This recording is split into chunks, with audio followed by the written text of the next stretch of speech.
Judge and timer ready? Hold on. Sorry. Alright. It was a violent storm that had just passed through, but the sky was finally beginning to clear. Two brothers, John and Seace, my great uncle and my grandfather, and their friend Carl threw away the idea of being cautious and decided it would be a fine day to go canoeing along the Brandywine River. But after setting off, as the winds continued to blow and the waters rapidly rose, with no end in sight, they found that it was not the wisest idea. While whitewater rafting is an exciting sport for many people, doing so in a small canoe right after a thunderstorm is not ideal. This story of foolishness, as well as true heroism, began in the summer of 1973. The day started like any other, as John and Raymond decided to get together with Carl, a man that was temporarily living with John. Hey, do you guys want to go bowling or something like that? Nah, bowling's too expensive. I'm borrowing this canoe from a friend right now, though. Maybe we could go canoeing down the Brandywine.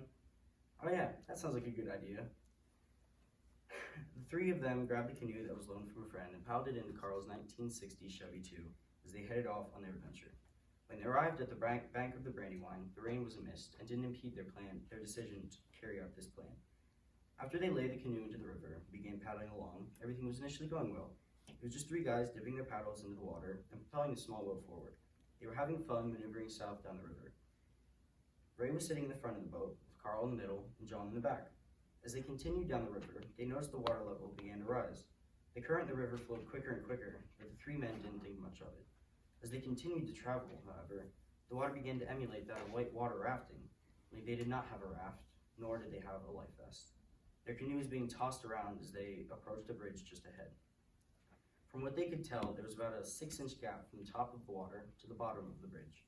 They quickly paddled to the side of the river to avoid hitting the bridge. At this moment, the men experienced their first dilemma and made their biggest mistake. When they got out of the boat onto the riverbank, one of them called out, "Let's drag the boat around the bridge. We can get back in on the other side." To which another responded, "All right, but shouldn't we stop now? The water's getting a lot faster and I don't want to risk anything." "Nah, we should be good."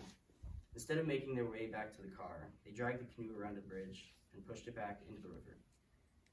After they pushed the little boat into the water, they continued to paddle down the river.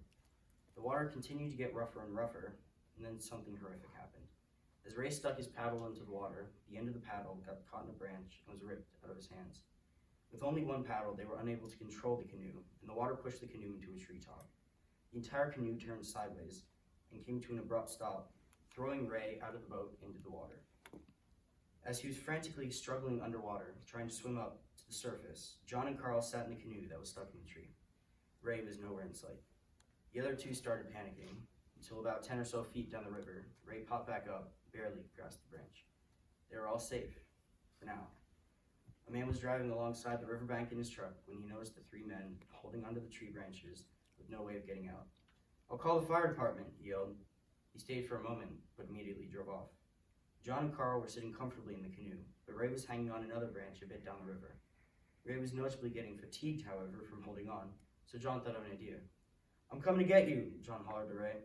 No, don't jump in. I can hold for a little bit longer till the fireboat comes," Ray responded. John didn't listen to Ray, decided he would go in. He took one deep breath and jumped. He swam to the tree where Ray was holding on, desperately fighting the current. John was able to get a branch right by Ray and climb up onto it, but when he tried to reach for Ray, he couldn't quite reach his hand. John quickly pulled out his belt and tied it around his wrist. He whipped the other end towards Ray, who was able to grab on. John held onto the tree branch while simultaneously keeping Ray from drifting off into the current.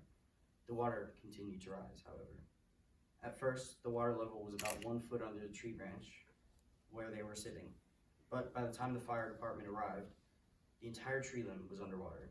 But help did finally come, and the firemen were able to successfully save the canoers. As they drove back, they passed where they parked Carl's Chevy. But by that point, the water was so high that the only thing they saw was the roof of the car. The entire interior was flooded.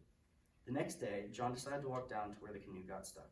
The flooding was so significant the night before that the water level had been above many of the trees, about 9 or 10 feet in the air. After the water had receded, not even John could reach the canoe, which was still stuck in the tree. Not only that, but the canoe was destroyed. John had to pay money to the friend that he borrowed the canoe from, as it was beyond repair. The three men continued to live their lives with this frightening story remaining in their minds. Not only does the story warn you about poor decision making, it also tells you something about heroism. If John didn't jump back in to save Ray, who knows if he would have been able to hold on to that tree branch for much longer, or if he would have even lived to tell the story. Thank you.